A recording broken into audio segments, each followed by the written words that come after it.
Hello and welcome to the I Love You Bet podcast. I'm Heather and this is my sister, Rian.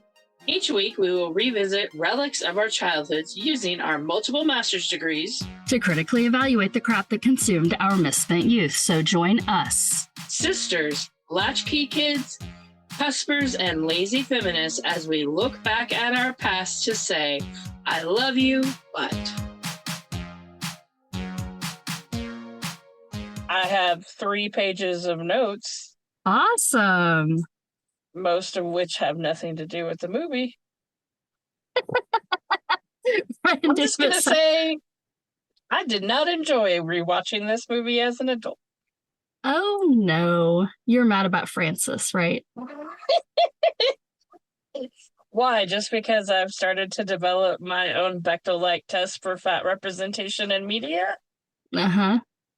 Did you ever consider that maybe Paul Rubens liked being chased around by big guys? This is not just about the movie, and no, that's not why. We can get into the why. But... Well, I loved it. So anyway, I'm so glad. Other than being forced to watch a movie that made you mad, how'd you waste time this week, Ryan Davis? Well, as many of you know, I'm a teacher, and as some of you know, it's back to school season, so that means I spent my week to go into a bunch of trainings that I learned very little from. Oh, that sounds like training. But I got paid, I guess. I mean, they get paid more than I normally get paid, but at least I was being paid, so. Yes.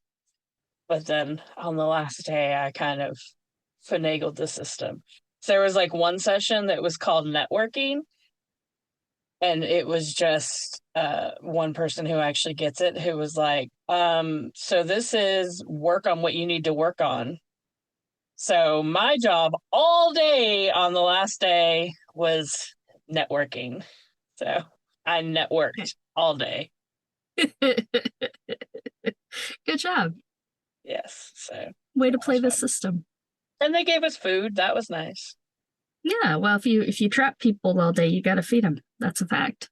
True. How did you waste time this week? Or how was your time wasted for you this week, as in my case? Well, work is work. I don't want to talk about it. I wrote a eulogy for Dad. I had a realization that Dad is Marilyn Monroe. Oh, wow. I can't... Wait. Where is this going? Please continue. Nobody wants to hear anything bad about Dad, right? And they didn't want to hear it when he was sick, and they really don't want to hear it now that he died. Yeah. And so I was trying to find a way to, because I can deal with almost anything, right? First, I'm really good at compartmentalizing. Second, I'm very smart. So I can figure stuff out. But I was like, okay, I have to find a way to make grace with this for myself, because I don't want to make other people uncomfortable, but it's really hard to hold the truth of someone that everyone else is like, he's amazing. He shits gold. My whole life is better because of him. It's like, yeah, you weren't there. Yeah. So anyway. You're like, I can tell you I've cleaned up enough of his shit to know that he does not shit gold. Literal and figurative. But that doesn't even, the biologics of it are not a thing at all. It was the total lack of actual parenting, right? And the narcissism and anyway. Nobody wants to hear that shit. So sorry, if you know him and you're listening, I know you don't want to hear it. I was thinking about several years ago, I read this article and it started off and it was like a picture, a woman found in the bathroom of her hotel, half undressed, barely conscious, passed out over the toilet, vomit everywhere, all down her, trying to get her up because she has a press appearance. This was Marilyn Monroe on a lot of mornings. Mm-hmm. And nobody wants to know that about Marilyn Monroe. I told my friend Jason that, and he was like, I really wish you had never said those words to me. You know, it's like, once you know what the inside of a penguin's mouth looks like, you can't unknow that. Like, it's terrifying. Don't Google it. You don't want to know. Just imagine penguins being cute and happy. Think about the little ones dancing in Mary Poppins, and let that be your understanding of what penguins are, because you don't want to know the reality. So that's it. That is Marilyn for everyone else. And we may know Norma Jean, but nobody else wants to know Norma Jean. They just want to know about Marilyn. So I got that in my head, and I'm feeling better. I do want to say, actually, another way I wasted time was I started listening to a new podcast yesterday when I decided to completely rearrange my room. And it's called Ghosted by Roz Hernandez, and it's actually the newest one picked up by My Favorite Murder Ladies, the Exactly Right podcast network. And I listened to a couple of different episodes. One of them was with Brian Fuller, who's the creative genius behind Pushing Daisies and Dead Like Me and Hannibal and the first season of American Gods. And he apparently has a whole series on Shudder about queerness in horror, and has talking heads on it, which I hope include my film professor, Harry Benshoff, and his husband, Sean, don't know his last name, because they co-wrote a book about queerness in horror film. So hopefully they are two of the talking heads, but I don't have Shudder. So anyway, enjoy it if you are into that kind of stuff. It's amazing. And they started talking about, Roz was saying that her last job, like real job, was either Paramount or Warner Brothers, but working on the lot and giving tours.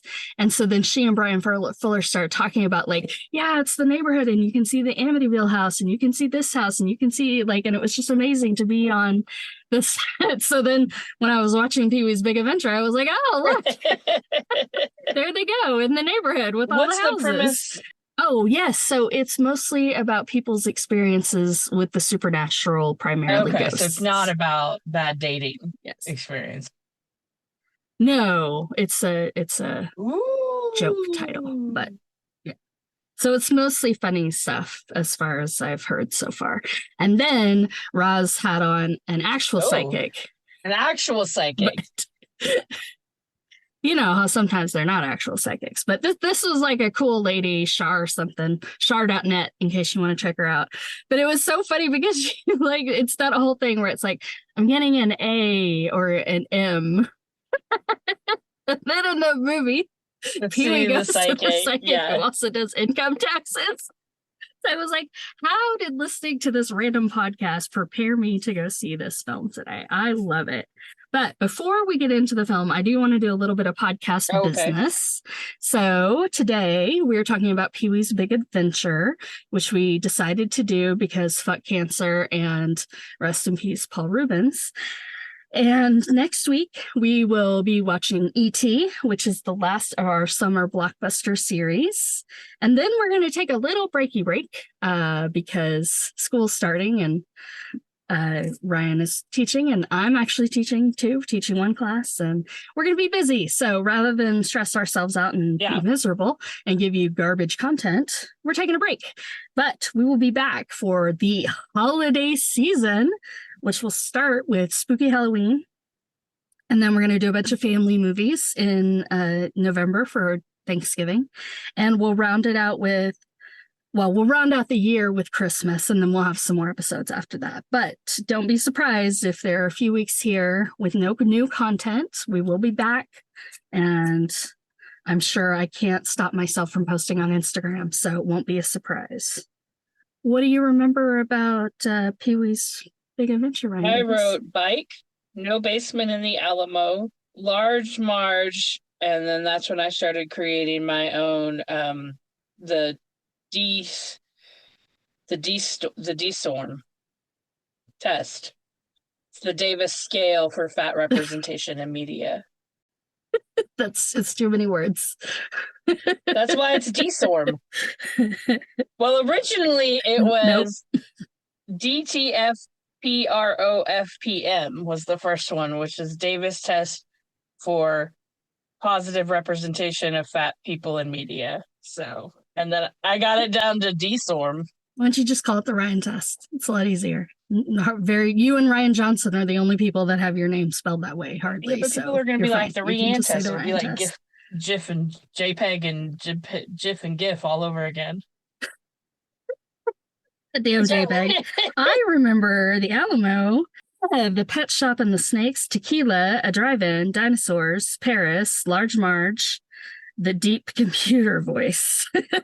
And the whole time I was like, is the pet shop with the snakes in this one? Like, am I risk? Because I actually don't know if we ever saw Big Top Pee-Wee. I don't remember a single thing about it. So I do not know. Yeah, I don't know if we did. Well, before you get started with bringing us down about everything, I would like to say... I'm not bringing you... All right. I also remembered Bellhop, Dot, and Drive-In. I forgot. I wrote those down after I created my And you saw that it was the drive-in they used in Greece, right? Oh, no, I didn't see it. Yeah, you might have enjoyed it more if you weren't so full of hate. So I went to see this in the theater, which was great. It was super fun. Everybody there was excited to be there. And it was at the Alamo Draft House. So, they had a whole thing of like pre-movie entertainment designed around. So They had an awesome commercial from some era, 60s, 70s, I don't know, probably the 60s, of like, hey kids, it's your new favorite toy, Shrunken Heads. And the best thing about it, if you're like me and you haven't seen this movie 100 times, you are like, that's funny. And then in the movie, they're like, hey, Shrunken Head. And you're like, oh, that's why the Alamo Draft House did that. And then they did a really funny thing where they were like, what if Chewbacca sounded like Pee-Wee Herman?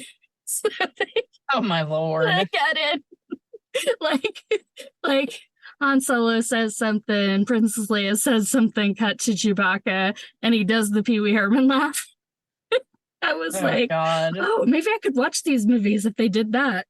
But then they kept it going, and it kept going long enough that I was like, nope, I still can't watch those movies, no matter how funny that is. Like, it's still Star Wars, still not my thing. And if you love it, I love you. That's wonderful. Enjoy it.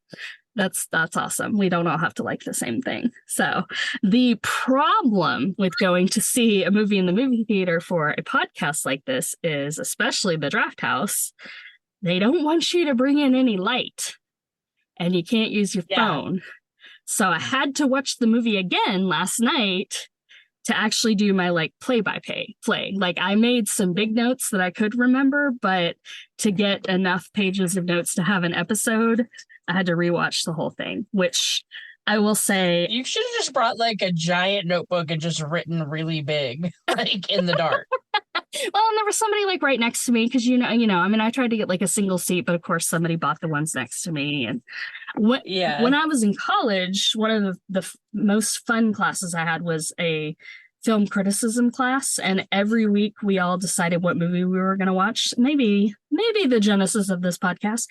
And then we would go and review it. And I quickly figured out like I needed that light. So I ordered from Amazon a pen that had a light on the end of it. So you could like write your notes. And we watched a ton of indie films. Like, I went to Dallas a lot for that class. But at one point, I was using the pen light and someone took that as an opportunity to like try to come have a conversation with me. I was like, no, I just want to be invisible. I don't want to talk to you about my pen light. Like, go away. Like, I'm not important. I am no one. This is a homework assignment. You must be an important film critic. No. No, I'm just a nerd. I'm just a super nerd. So. But I'm pretty sure even with that little pen light, I would get in trouble at the Draft House. So. No, they kicked people out when we went to go see the Barbie movie because they were on their phone too much. Yep. So they're serious Which about honestly, movies. them kicking them out ended up being more distracting for me personally. Like, but I didn't notice any of it, but I'm sorry that it was a distraction for you. Oh, it was like entertaining. It's fun. Another fun thing about it, before we get to the movie, I'm really putting it off. Can you tell? After the movie, I went outside and I saw a work colleague. And she was there with her friend, and I was all in a good mood because I really enjoyed the movie. And I was like, hey, so-and-so, like, hey, good to see you. And da-da-da. And she saw from my mood, for some reason, she goes, oh, did you see Oppenheimer too? It's like, nope. I saw Pee-wee's Big Adventure. Oh, I'm like, I think I had a very different movie experience than you had. Evidently, why she's would anyone kind of Oppenheimer in like a bubbly good mood? Not like, a bubbly good mood, but like energized. You know, when you see a really good movie, it can give you a lot of energy, you know?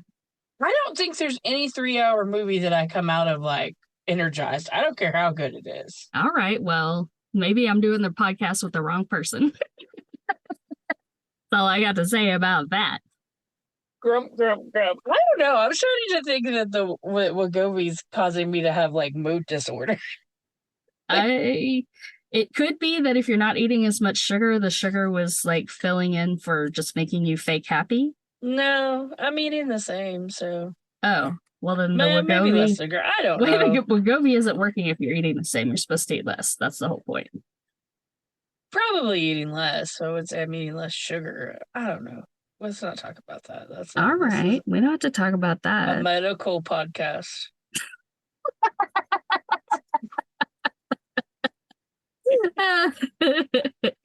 All right, let's try to think of how we can do this. Go ahead, get it, bring it on.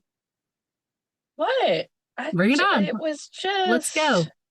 Let the debate begin. Okay, first of all, I just have to say something about this movie makes me like uncomfortable. Like in that same way, you know how I have puppet fear? Uh-huh. It's something about that. Like, I don't know what it is. I don't know. It just like, and there's like other movies from the 80s that have this similar kind of like affect of like, I don't know.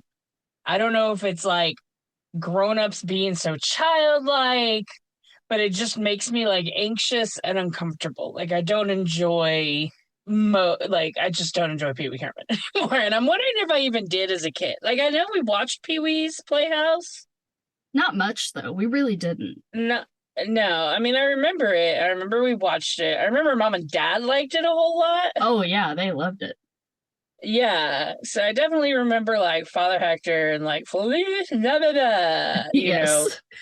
and like the giant underpants where he becomes a nun.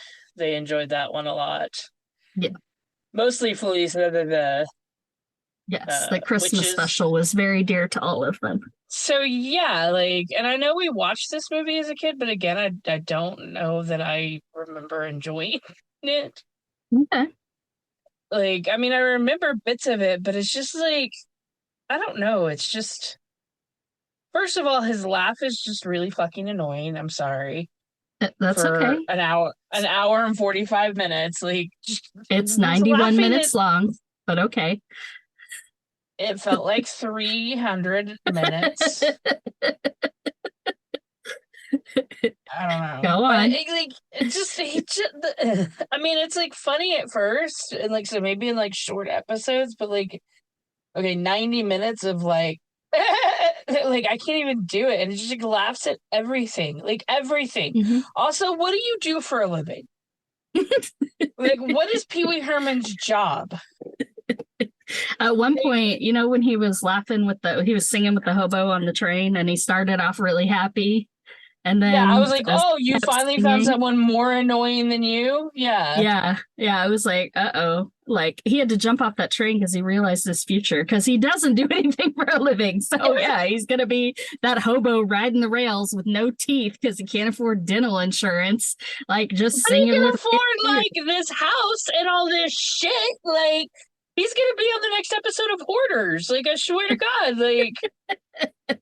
Where did all this shit come from?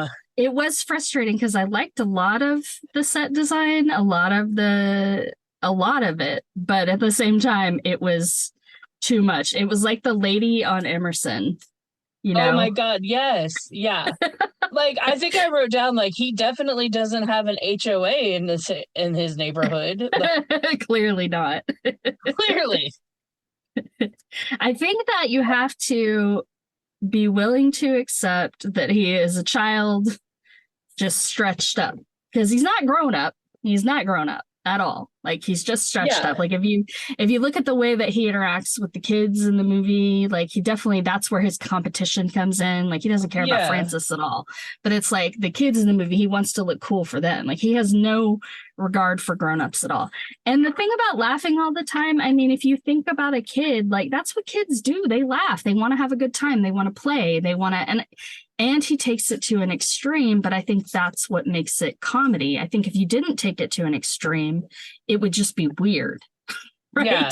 Like it's the cartoonishness. I get that the movie, like I finally realized at one point, like the movie is just kind of like an amalgamation of like these like kid fantasy scary trope, you know, like riding the rails, running away from home and riding the rails, and like, you know, like common kid fears of like the getting picked up, you know, hitchhiking and getting picked up by the driver who's really a ghost. And, you know, so like a lot of those, like, you know, I don't know how the words I'm trying to say, but like, well, like, I think it was smart that they started the movie with a dream. Yeah. Because it definitely sets you up for, okay, I'm going into something where whatever I'm seeing may or may not be reality. Right. Yeah. And I thought that was good. And I just thought it was hilarious when the alarm went off and like everybody else in the dream just kind of walked away. I know. That was very weird. Like, there's I just love like, that. That was like, it was so funny to me. I don't know. I think there are ways that you and I have very different, like most of the time, very similar tastes, you know, but then like in something like Sound of Music and Pee-wee's Big Adventure and my weirdness diverges and your live in a fantasy my basicness world. My basicness. Not that. I think it's just that you have that nostalgia for you just keys up, right? Yeah. And like for me, I'm like, oh, give me a weirdo like Pee-Wee Herman any day. Like, please. I wish I could figure out what it is, but there's just some kind of like non-real I mean, world that causes me to not be okay. Maybe you think you're not. Like, do you think it makes you self-aware because you do like kind of that fantasy nostalgia stuff, and you're like, no, I need an adult. I need an adult to ground this situation. I need to not, like, it's too much. Yeah, I don't know, because I'm just thinking about like the other things, and it's just, maybe like adults not acting like adults is what freaks me out. Like, yeah, I don't know. I mean, considering we were not really raised by people. Adults. We make it sound like we were raised by wolves. Well, there were people in the house that bought clothes for us, so there's that. I liked a lot the fact that this movie was made for people who love movies, and I think part of why I appreciate it more as an adult is because I can see like I would have never gotten that the spinning bike wheels was a Hitchcock reference, right? And I can tell you 100%, even having watched this as an adult, I never picked up on during the whole chase through the Warner Brothers lot, whenever Pee-wee's bicycling and somebody's right behind him, Danny Elfman wrote into the score something that sounds like from Wizard of Oz. So that was just cracking me up. And then the fact that when he's bicycling through the park at the beginning and he's singing the soundtrack and then the soundtrack kicks in. But man, the minute he picked up that intercom and started singing for the whole park, I was like, kick him off the bike, get him out of the park. Like, no, dude, that's not cool. Like, nobody wants too much. But I like that. I think I like how much of it takes place in Texas with Texans, honestly. And I know it's because we're from Texas. And believe me, we don't all walk around wearing cowboy boots all the time. Like, it's a whole not a thing. But at the same time, I think I remember even as a kid being like, yeah, that's right, Texas. We have an identity, motherfuckers. Yes, like, forget your California bullshit. I would say probably my favorite moment is when he proves to Dot he's in Texas by like singing Deep in the Heart. Yes. Like I love that. And like I've actually had students, I swear to God, who like asked me, Like, does that really happen? Like, if you sing Deep in the Heart, does everyone just stop and clap? And I tell them yes, like 100%. Yeah, of course, that's what happens every day, every time we leave the house. I mean, you definitely saw honestly, because I watched the movie twice in one day, the more I heard the soundtrack, the more I was like, took like 40% of that and put it into the Simpsons theme song. I can hear that happening right now. And, it was Tim Burton's first feature narrative directorial debut. And I feel like he managed to kind of rein himself in. You really only saw it in like the clown scene. Yeah, I fast forwarded through that shit. The checkered floor. Fucking yeah, clowns, what a terrifying and scene. Was like, nope. Yes. Big fucking nope. Big nope. I was determined to finish it for you, but I was not watching that. That's totally fair. And another way that it was playful, and there's other ways too. There was one point where he did something and like a horn played along with it or something. I didn't catch it, but the other way was, I don't know if you remember when he went to knock on Francis's door, he was knocking in rhythm to the music. So it was just like, there's this playfulness and this like meta-ness to it that's happening all of the time. You have the repetitive dialogue, the whole "I'm a loner," all that coming. I know you are, but what am I? That coming through so much. Well, yeah, that I don't know if I want to call that meta. That's just childish, but it definitely made me think of Elliot, and particularly, I don't know if you could tell because I, of course, watched it on a huge screen yesterday. When he's outside in the light in Texas, his eyes look like Elliot's eyes. They're that like hazel that's a little more auburn, a little more brown. But then all the rest of the movie, his eyes are really, really dark. And Elliot's eyes do that. Yeah. Right? Everybody always thinks he has really dark eyes, but he doesn't. So I was like, that's weird. Just a little bit random. Please stop comparing my child to Pee-Wee Herman. No, I'm kidding. I can say that your child is a child, and it would be a little bit weird if he didn't do some things like Pee-Wee Herman. I think that he would enjoy many aspects of this movie. Yeah, honestly, I wish that he would like it. I know it would drive you crazy, but there's nothing bad. I mean, I know, okay, the Ryan Davis test, but other than the Ryan Davis test, like, there's drag. Yeah. There's a huge diversity of people for an 80s movie. There really is. And body diversity, too, not just... No, I know. Like, I feel like he'll definitely... I'm not going to not show it to him. It's probably going to be a him and Ben thing, though, because I feel like Ben really likes this movie. I haven't asked him about it, but it just seems like one he would be into, just because I dislike it so much. And that tends to be how things go with us. Like, if it's something that I'm like, nope, then it's like... Especially if it's something where it's just like, I hate the people. And I don't like the way it makes me feel. Like, he loves, like, Always Sunny and, like, things like that. I don't know. So, but when he's putting, like, that tape on his face in the mirror, and I'm like, I definitely did that shit when I was a kid. And I guarantee I can 100% see Elliot doing that. And man, he had Doc Brown. I did write that down. I was like, this opening, much more effective feeding setup than Back to the Future. Definitely much more. Other than the pancake sticking to the ceiling, it was much more effective. Yes, but you figure that's the dog's lunch, right? It'll just fall back down. The dog can have it then. I really thought about, too, you know how he chews and he swallows the cereal, but it's like so much chewing and so much swallowing. And then that little mouth wipe, that reminded me of Elliot, too. I could totally see him doing that. And once again, we have forgotten to give you a one-sentence synopsis, but I have it for you here. A child man's bike is stolen by a man baby. He's swindled by a psychic who sends him on a quixotic adventure to the Alamo. Spoiler alert, there is no basement. There's no basement in the Alamo. She was so good. Did you know all that dialogue was all improv? Oh, as the tour guide? That's hilarious. Inez. Yes. What was it? I wrote it down. Like, Pedro. Can you say Pedro and Inez? Yes. Do we have any Mexican Americans with us today? No.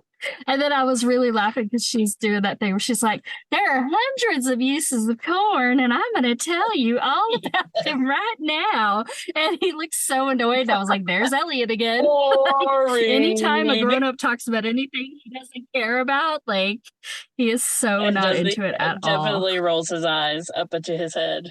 Yes. The Bambi rug. Yes. At the very beginning, when Pee-wee puts his little rabbit slippers on and pretends to eat the little carrot, that Bambi rug is fire. A lot of the mix of 80s and retro was really nice. I enjoyed that, obviously. Because you didn't really get a sense of when the movie was, because even the cars that they had, like there were some 50s cars and 70s cars. Most of the cars didn't look like they were from the 80s, despite it being the mid 80s. So they kind of had this trying to create that timeless. The Mr. T cereal kind of gave it away. Well, yeah, for sure. But I feel like that was an endorsement. And can I tell you how much I love that Mr. T cereal was just T's? Just the letter T. Over and over and over again. Just T. I want a horoscope dispenser. Oh my God, yes. Don't go outside today. Yes. You know, that's like totally something that existed. Like his house reminds me of that place, that Uranus place that we went to. Like if we'd actually been able to go inside to all the exhibits if we hadn't have gotten there so late. So hopefully we'll go back there one day. Yeah. I still feel like they would not have been as jam-packed. But probably no, thank God. Otherwise I would be like, nope. A lot of the stuff that was in his house, a lot of the props, those actually came from Paul Rubin's personal collection. That doesn't surprise me. But you get that, I mean, the metaness of it too is it's like Pee-Wee Herman as Pee-Wee Herman, right? So he's like a drag king wearing makeup, who then later in the movie does more drag. Drag. It's drag on top of drag. So like when I talk about meta, it's like, it's so meta. There's just so much to it that I don't know. Can we go back to the Alamo for a minute? Yeah, we can go back to the Alamo. Never forget. Yeah, no, that's never forget. I remember the Alamo. Woo! You know. The first time I ever went to the Alamo was when we went to San Antonio together for that graduation. Mm-hmm. Have you been to the Alamo before that, or was that the first time? I think I'd driven by it before then. But you'd never been. Did we go to the Alamo that time? So now I'm questioning if I've ever actually been inside the Alamo. No, you haven't. We didn't go inside the Alamo. Yeah. Maybe we just This is just like a little building full of lies about white people. Well, I feel like, I don't know why, but now like I wanted to believe that they still have the same like terrible dioramas of like with white mannequins. Yeah, inside. I really hope that all is the same. I do want to. Okay, so little Davis sister side adventure. We did ride with our good friends, Lee and Carmen, down to San Antonio for their son's college graduation, which was like a whole weekend event. It was like a wedding. Yeah. And so we didn't have a car, and this was pre-Uber, but we were staying in downtown or like near something. I don't know how it works. We were right across the street from the Alamo. Yeah. And so we're like, okay, it might have been that Crockett Hotel that they actually had a sign of. I meant to look it up. It was. Anyway, it was. Yeah. You stayed at the Crockett? Yeah. Yeah. So there you go. We just decided that's what happened. So any whoozle-bee, as you like to say, Sunday morning, we were like, okay, let's get up and we're going to walk around and see San Antonio, and we'll get some coffee on the way. Because I am a coffee monster. You're a beverage goblin. I'm a coffee We walked and walked. Oh my God, for hours. Every fucking place was closed. Nothing was open in downtown San Antonio on Sunday, and there was no like. And we told our friend Esther about it later, and she goes, "Y'all have met Mexicans, right?" Just like their hours said they would be open. They were not open. Yeah. Like, 10, 11, noon. There was it was awful. We walked forever. We walked far. Yeah. Too. And then we went to the, like, I can't remember what it's called, but there's like a little open market place that everybody goes. And we went there, and I can't remember if it was this time when we went or the other time when we went. And there were all those fucking pigeons, and you were like, I'm going to feed the pigeons. And I was like, do not feed those pigeons. And you did. And then the pigeons came for you, like the clowns at Pee-Wee Herman. I did not remember that. Well, the market was... You learned the hard way. The market was by that restaurant that Carmen always made us go to when we were in San Antonio. Yeah, because they have fresh squeezed orange juice. Yes, it was good. And then she tried to be like, are you not going to eat menudo? And I'm like, bitch, no, I'm not going to eat menudo. Look at me. I didn't even eat vegetables until I met you. Like, you can only scare me into eating food so far. Like, what is it about? Because that's the other thing. One of my former students who I'm friends with on Facebook, she's from Puerto Rico, and she posted a thing about caldo this week. Or no, it wasn't her. It was another one. Anyways, one of my Latinx former students, posted about caldo, and I was like, oh, and like I remember the first time I ever had caldo was when Patricia's mom came to visit, and she was also a very scary Mexican woman. And and speaking of fuck cancer, yes, Patricia's also mom. fuck cancer. Yes, Norma was a lovely human being who definitely too soon. And it like had like squash and I don't know what else in it. And she also had like raw squash, corn cobs, and corn cobs. But I eat corn. I'm talking about things that had in it that I like didn't eat. Yeah. And and she had like raw squash with like rotel dip, and I was like, okay, and like was eating all of this stuff because she like I felt like if I was like I don't like that, she'd be like and. So, and then I started working for Carmen, who also like terrified me in some ways, and like be like, don't be a baby, like eat the food. But now I eat vegetables. Yeah, that was a fun trip. It was also San Antonio was one of the first big places where we realized when we go out together, people just ignore us and we can't get service from human beings who are servers for their profession. And it has happened to us numerous times, and I kind of thought we were over it. And then when you were here and we went to the draft house to see Barbie, it happened again. Yeah, like that was awful. Yes. And I was like, okay, I don't think it's because they think we're lesbians, because nobody cares about that. I mean, at the draft house, nobody cares about that for sure. So like in San Antonio, I could see they'd be like, white lesbians, no thank you. We're just going to pretend like you don't exist. Yeah, like, maybe San Antonio 20 years ago or something, like 15 years ago. Fucking like breakfast place we went to that was so tiny. I don't know how anyone could ignore us. They like ignored us to the point. Didn't we walk out? Where was that? It was that pancake place. That one. Oh yeah. That one mom used to like to go to La Petite or something, like La Pete's. Something. I don't know. It's gone. Yeah. It's no longer We did leave, because they would never serve us. I forgot about that. So. Yeah, it's like we're big people. Like you see us. We're not quiet. Right. Yeah, I remember. I don't know if we're just having such a good time. They feel like they can't interrupt us. I thought what. That's what you were going is that people ignore us, so we just entertain ourselves, and maybe that's why people ignore us, because we're too busy entertaining each other. I have no idea. I mean, I'm like, listen, I don't want to be paid attention to most of the time, but when I want a pancake, I want attention.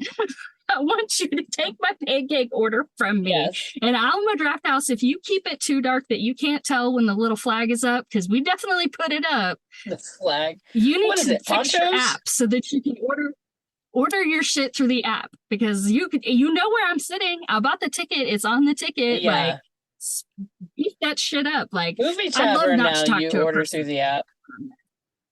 See? Yeah. Alamo, are you listening? You don't want to be overtaken by a movie tavern and their terribleness. Come on. Why? Do you remember how I used to talk about jokes and where do jokes go? Because they'll be like joke. I feel like there were so many like recurring terrible jokes from the 80s, like VCRs flashing 12. Sure. And people made jokes about that, but then also the tags on the pillows and the mattresses. Like, what was the tags on the pillows and the mattresses about? Because I remember being afraid of it too. And like in stores, right. You see the tags. Like, what was that about? Like, I don't know if it was because if you took a tag off a mattress, you could just walk out with it and be like, well, I brought this in here and I'm taking it back. Well, like, I have no idea. I'm like, who's going around stealing pillows? I don't know, but I do think it's funny that's Mickey's crime, because it's such a thing that a kid would be afraid of. Yes, like, I know, and that's why I was like, that's when serious. I kind of like, I'm looking it up now because I forgot to look it up last night. Like, well, while you're looking that up, I want to say I want to ride every single ride at that outdoor mall. They all looked amazing. I would love to ride all of them. Yeah. Also, at the outdoor mall, the number of bikes is unbelievable unless you're in Amsterdam. There's like, so many bikes. And then, like, when he has that meeting at his house and it was everybody rode a bike. Like, do they not have cars in this town? Yeah. No, they do, because there's cars, but that's okay. And then I wondered if the Criterion Theater that was there is like the Criterion from the Criterion Collection. I don't know. I didn't bother to look it up, but I thought that was interesting. I will also say that I liked seeing it in a theater. It reminds me of on Brett Goldstein's podcast. I heard a guy talking about that he went to see This is Spinal Tap in a theater, not first run. And he said that it was great because every scene would start and everyone would just start laughing, because as soon as the scene came up, you remembered what the big joke from the scene was, right? And so it's this like preemptive laughing, and it reminded me of horror and comedy actually have a whole lot in common. And there's this way that you have suspense in horror where there's two different ways. You don't know what's going to happen, but you know something creepy is going to happen. And then there's the other way where you know exactly what's going to happen, but the protagonist doesn't know, and you're like, when is it going to happen? And so I was thinking that reminds me. So it's like this preemptive suspense of like, oh yeah, that's the thing. But unlike horror, you're not stressed about it. You're like laughing. But did you look it up? Oh, I did a little bit. It's basically just to let you know if what you're buying is new or used and like what's inside of it or what chemicals. Oh, well, that would been important a long time ago. I didn't get a chance to look up like why they felt the need to be like under penalty of law, but I'll figure it out before the next. Asbestos. Yeah. But like why did they have about it? Yeah. Yeah. And like, what's the penalty? Apparently jail. I loved when Pee-wee's in the joke shop and the magic shop, and he puts on the x-ray glasses and then looks at the woman who is clearly annoyed with him, which I thought she was a stand-in for you, and gives her a big wink and then kind of shrugs. And I thought, like, that's it. We all know what's really going on, right? Like, Pee-wee is a child in a man's body. He's not interested in women, clearly from the way he interacts with Dot. It's just like, this is just silly. Let's go with it. I was very upset we didn't get a plot point featuring the boomerang bow tie, but evidently it is featured in the outtakes if you get the DVD. So if you were worried about that, it's there. And also another thing that reminded me of Elliot, when Dot had to hold the horn to get Pee-wee's undivided attention. I'm not giving this to you until you look at me. Uh-huh. And then the way he gave his undivided attention was super annoying. It's like, oh my God, why is my nephew in this movie? I do like that after he realizes the bike has been stolen, he runs into the bike shop and he squeezes the horn and faints. It was so good. I love it, like when it goes to the police and the police are like, why do you think it's the Soviets? I know. It's like they just managed to fit the Soviets in. Just like, bam. I do want to, and you called this out before. So in our first season of I Love You But, we managed to see 2 movies featuring Frankie Avalon, 2 movies featuring Connie Stevens, and 2 movies featuring Pee-Wee Herman, which I just think is cute. It's very 80s nostalgia. What was the other one? For Pee-Wee Herman? Yeah. He was in Back to the Beach. One of us watched. Shut up. Enough movies to see. I did like that Francis, who apparently lives at Susan's dad's house from Arthur. Oh, his bathtub is a pool. He's doing this flower will wilt when he gets pressured by Pee-Wee and is like, get rid of the bike. Very much, I was thinking Pee-Wee is Arthur without being as problematic. Yeah. You know, like he's not trying to get married to someone. I noticed you said so child man and not man child because it's different. Yeah. Yes. Yeah. I said it on purpose. When we talk about diversity, let's talk about the attendees of the big meeting. We got some BMX kids, a dog, two small business owners, amazing Larry with an amazing rainbow mohawk, random elderly people, random kids, and a sweet but misguided young woman. By the way, Elliot's decided that he wants a mohawk. I don't remember where he saw it on. But he saw a picture of like a mohawk and was like, I want that. I remember he said, do you think Grammy could do it to my hair? Oh, no. And I was like, if we're doing this to your hair, Jessica's doing it. Yes. And honestly, I don't even think your hair would do it. The one time I tried to put gel in his hair, it was just like his hair is so fine. It's too fine. Yeah. Mine's the same way now. I love that Pee-Wee Herman becomes the monster.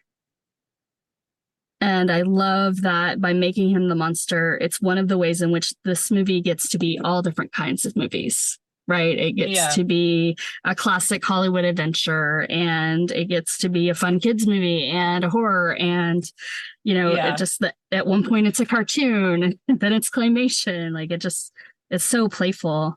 I have two questions for you about Madame Ruby. Would you let her do your taxes for you? The psychic? Yeah. Her sign said income taxes on it. Oh, sure. Why not? I would, and I'll tell you why. Because she was very practical. Like, oh, you're looking for something. I'm going to steal your wallet and figure out what it is. She can get things done. She's efficient. I'm just going to say, yeah. I would also like to know, are we to believe that Madame Ruby never sent anyone else to the Alamo basement to search for something because of the way that she derived the words Alamo and basement? Like, it was like A-L. Like, how does that get you to Alamo? Like, why did it be Alamo? If you see it on a bigger screen, it actually says like A-L, and then it's like faded out, and then it says Moe's, M-O-E. Okay. Yeah. I just saw like the AL and then I couldn't see. I was like, why wouldn't you just say Alabama? Yeah. No. It made me laugh a lot. It's very interesting how each separate scene was decided upon. Like, so like the biker bar. Like, did that scene even need to be in the movie? Yeah, it did. It's tequila. Yeah, it did. You know who else was in that biker bar? Who? And not in drag? Elvira. She played the bike really? mama. Was she the main? Was she the one that saved him? I think she was the dominating one who came in at the end. Yeah. And was like, he's mine. And I love that, like, the cook has the, like, giant platform shoes, and then he's, like, all short. Oh, yeah. Like, well, yeah. That's perfect. But, like, really, as far as, like, driving the plot goes, could that scene be taken out? Sure, but like every scene could be taken out of most movies. I mean, I feel like, I know I said last week we can't critically go after Grease 2 because it's just silly. But I think for Pee-Wee Herman, definitely, and I would say for a live action comedy, it makes a whole lot more sense than a lot of the other bullshit 80s movies that we've watched that have been predicated on real people doing real things. Yeah. For instance, when they go off the cliff, and then toward the end, after Pee-Wee gets the back of the hood up to float them down, which is not how physics works at all, in case you're wondering. But he starts laughing. Like, they're still kind of screaming, and then he's laughing, and I'm like, he's like that fucking girl in Adventures in Babysitting, where it's like, quit laughing. It's not funny. You're almost and that like goes back to your point. That's like some like I was like, is he dreaming again? Like you never know like what's real and what isn't. And like that was definitely one where I was like, has he fallen asleep and now they're dreaming about falling, or is he actually? Oh, okay. Yeah, which is playful. I like that a lot. Yeah. Let me see what else I had. I thought it was really funny when he was just lying in the road when he couldn't get picked up. That's hilarious. He like throws his side at people. Yeah. I love the like random animation of just his eyes. They did a really good job with that of like imitating his eyes. Yeah. And then that brief still light when he turns on his lamp of like stuffed and live animals and like, which ones were stuffed. What the hell? And which ones were alive.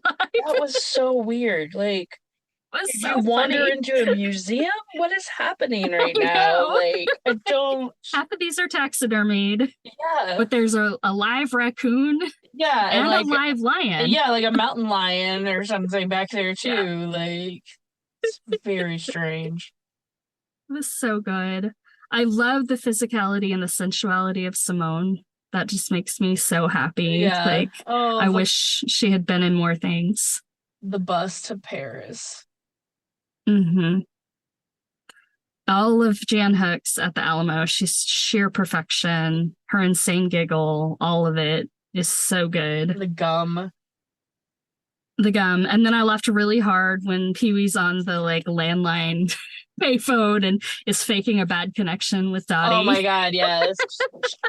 So like, okay, but back to Simone in the bus. So like, are we to like correctly assume that she went to Paris, Texas?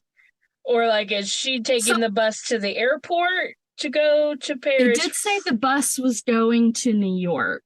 Okay. And I always thought when I was younger, she only went to Paris, Texas. That's what I thought too, that she was like dumb.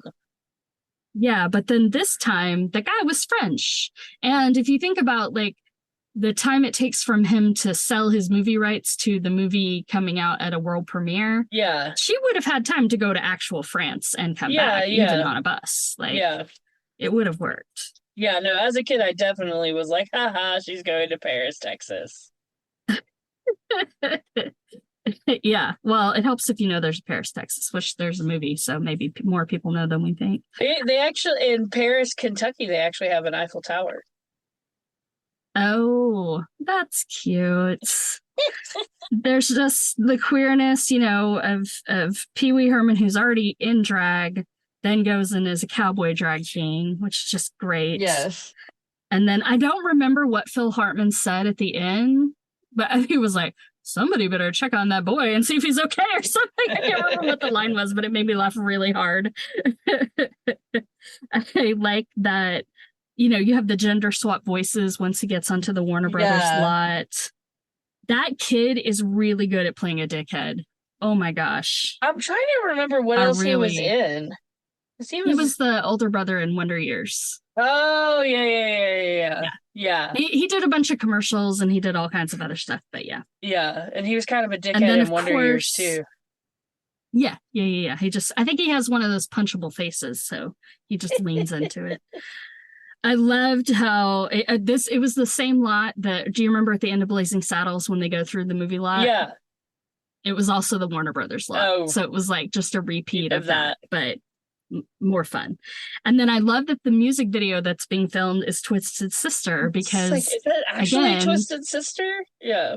It was actually Twisted Sister, yeah. But I mean, they're like drag and glam and camp. Yeah. You know, it's like they didn't get just like a regular old, like Huey Lewis in the News is not the one that they got up there, right? I swear to God, his wooden acting and sneaking glances at the camera and mouthing the dialogue, like, I don't know that I've ever seen anything funnier or will see anything funny. Like, to me, that is just, it's a distillation of Waiting for Guffman in one scene. Like, it's perfect. It's so good. Dot, did you look up what she did? I did. I looked up Dot because I was like, why wasn't she in more stuff? Because she's pretty awesome. But yes, she's Tommy Pickles. And she played Babe in Babe. Oh, did she? Okay, I didn't see that. I know that she was and the she voice was a of Powerpuff. She played Buttercup, so she's done a lot of voice acting. Yep. She did, yeah, which is great. She has a very distinct voice, so that makes sense. I saw a meme the other day about Rugrats, and you probably never watched it. I only watched it because, like, I took care of kids.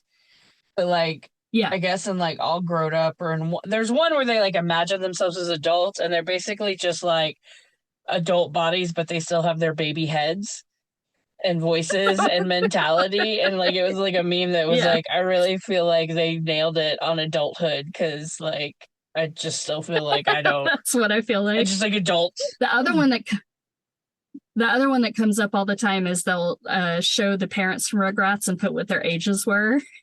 And they were like, I thought they looked so old, but now that I'm a parent, I understand why. I haven't seen that one. Because I remember thinking I would feel so grown up, and I still don't feel. Now I just feel old. Like, I never felt like sophisticated grown up. You know, like, I thought that there would be like I thought it would be in high school because, again, all the 80s movies we watched had like 20-year-olds and 30-year-olds playing high schoolers. Yeah. So I thought that in high school I would feel very sophisticated, and I didn't. And then maybe like in my 20s, and I never, like, I just went from like feeling like I didn't know what the fuck I was doing to just old. Yeah, I mean, I think that there's... And just not wanting to do anything. I think there's a lot of people feel that way. Yeah. But I also think of people like our cousin Christopher and his wife Amanda. And I love you, Chris. It creeps me out that you call each other mom and pa, but I do feel like being an adult is a decision. Like, it's a role that you play, and you just accept that that's the role that you're playing now. And being an adult means you're going to buy a house, and you're going to choose a partner, and you two are going to talk about how many kids you're going to have, and you're going to talk about how you raise those kids, and you're going to think about saving for retirement. Yeah. And to me, there's never a magical moment where it happens. It's just about deciding to stop letting life happen to you. And taking control of your life in a super boring way. And I think that's what makes you an adult. Interesting. It's overrated. Who cares? They call each other... As far as we know, this is it. Like, mom and pa? Like... Yeah, they do. And I know... Okay, I know, Trish, I know that you listen to this. Please don't tell your brother that we find this so odd. Listen... Christopher, just say terrible things about me. I don't care. I know that you don't approve of my lifestyle that's true. either, so it's fine. It's fine. We stopped being Facebook friends back in Oberfeld v. Hodges days, so... Yeah. When Black Lives Matter hit, it was like, I can't. Oh, no, for me, it was before that. It was Marriage Equality Act. Was like, and I'm done. No. Yeah, it was Black Lives Matter. But I was like, because Amanda... I know Mom and Amanda got into it about guns. Well, I was like, it wasn't about guns. It was like, basically Monique was saying, my husband is in danger every time he leaves the house. Oh, and Amanda was like... And then Amanda was like... Mine. God chose for my husband to have this profession. And I'm like, you can't understand the difference between having white skin and having black skin, and how one of those things is not about God choosing it for you. Like, you are innately born into a fucked up society on some range of these two colors. And depending on the darker you get, the more dangerous it is for you to leave your house. Like, fuck you. Well, yeah. And it's like, if you want to say that police are in danger every day too. Yeah. But that's a choice that they make to be in that profession. Yeah. They sign up for the job. And they can not be that. Nobody's like, I'm about to be born. I hope I'm black. Like, and some people might be, and that's great. But again, it's not. Oh, there's definitely like queerness. I can't remember who it is, but there's definitely like workshop people or whatever, TED Talky people who will do that with an audience. And it's like, how many of you would trade places with a person of color? And it's just like, Hey, can Elliot be on the podcast? Can we like do a little bit with Elliot about ET and maybe make it like a side? We can try an extra bonus. Okay. Yeah, we can try. We can try to have him on the main thing because I don't know that we're gonna have enough for ET to have a full. Because you've seen it recently, right? No, he watched it with them. Oh, are you gonna be okay? Watching this will be like 2 things in a week with like anxiety-inducing childhood stuff. Well, I'll watch it with Elliot. Maybe Ben and Elliot and I can watch it together at some point. Okay, I'd make a plan. Thank you. That's it for this episode of I Love You But. Join us next week when we discuss E.T., the last of our summer blockbusters and the last of season 1 of I Love You But. Tell us, what made you laugh? What made you cringe? What did we forget? What questions should be on the D-sword.